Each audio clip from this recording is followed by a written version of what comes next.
Everybody, Keith Jones behind the Binoculars here at Parx for Saturday, June the 2nd. We'll take a look at two races today.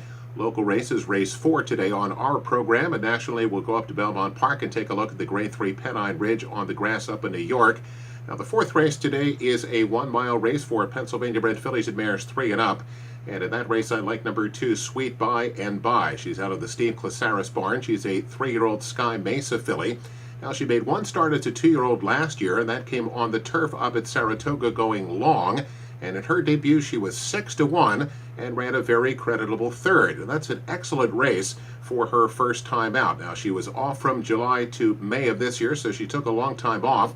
And then she came back going short against statebreds here in a special weight, and she looked great that day. She got to the front and won that rather handily. I think she's expected to be a pretty good horse, again off of that debut race at Saratoga, which was an excellent first time out as a 2-year-old, and she showed her ability last time out, and I think she can come right back and get that A other than here today. I'd like number 2, Sweet By and By, in our fourth race this afternoon.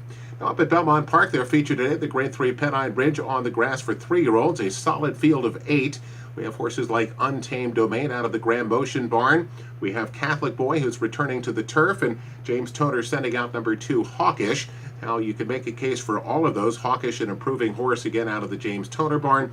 Catholic Boy was a Grade 3 winner last year as a 2-year-old up at Saratoga, was on the Kentucky Derby trail on the main track here, but didn't fare so well doing that earlier this year. Returns to which should be his better surface today.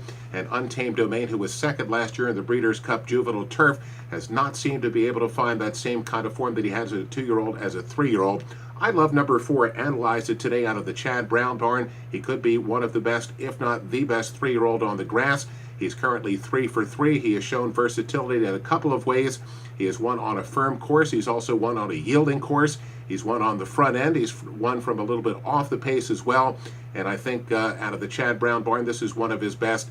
And I don't think you're going to get a great price. Some of those others might track some attention, but Analyze It, of course, will be the favorite. I love number 4, Analyze It, in the Pennine Ridge this afternoon up at Belmont Park.